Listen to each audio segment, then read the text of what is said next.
Welcome to our new project, the Daily Bible Devotional. The goal is to help you understand and apply Scripture as you go through a New Testament Bible read 5 days a week, Monday through Friday, as we move from Matthew straight through to Revelation. In under 4 minutes each morning, we will recap the chapter, make some application, present thought questions for the day, and offer a prayer together.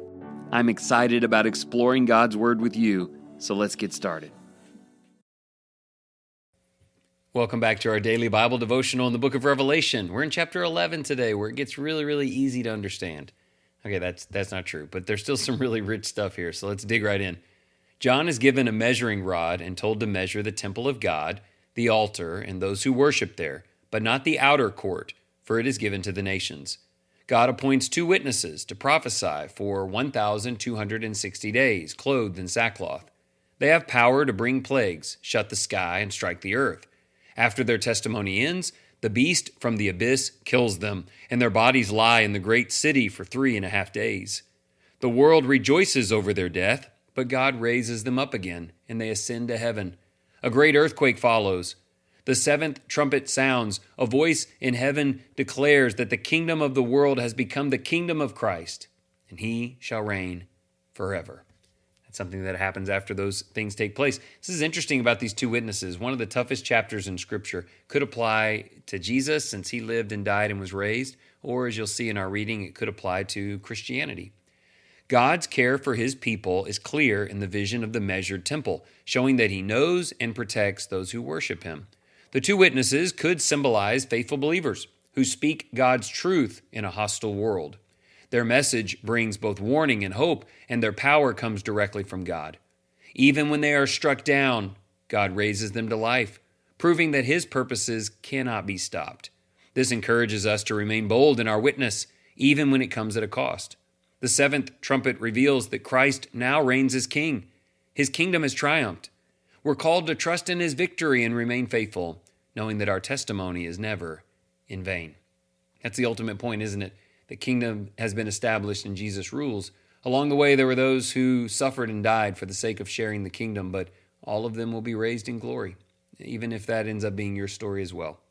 3 questions. Number 1, God measures his temple and his people, keeping them separate from the world. How does that imagery give you confidence and peace? What does it mean to you to know that you've been set apart for God? There's responsibility in that, but there's also this real sense of knowing who we are. We are his. Question 2, the 2 witnesses could be prophets or represent God's people. How does their resurrection after death invigorate your trust in our Lord? You go back to Jesus or the prophets of old, all lived by faith, died in faith, and will be raised to glory. That's your story too. That's got to mean something. Trust in the Lord even if it means more difficulties here. We live for more. People of whom the world is not worthy. Question 3, how do you express daily gratitude knowing that the kingdom of the world belongs to our Lord and his Christ who reigns forever and ever? Every nation, every land, everywhere is subject to the will of God, will answer to him, and Jesus' kingdom is over them all. If that fills you with gratitude, there's got to be some way you can express that. Maybe your attitude towards other things, maybe just your confessing of the name of Jesus. Let's pray. Glorious Father, we praise you for your power, justice, and unfailing promises. You protect those who worship you, and you empower your witnesses to speak truth in a dark world. Even when evil seems to win, you raise up your people and display your victory. Help us to be faithful, bold, and unafraid to share your message no matter the cost. Strengthen our hearts with the hope that your kingdom reigns now and forever. Let our lives reflect your glory and our voices proclaim your truth. May we trust your plan and stand firm in our calling as your servants. That is what he's called us to, and he's worthy for us to serve him. Find opportunities today in the name of the Lord Jesus.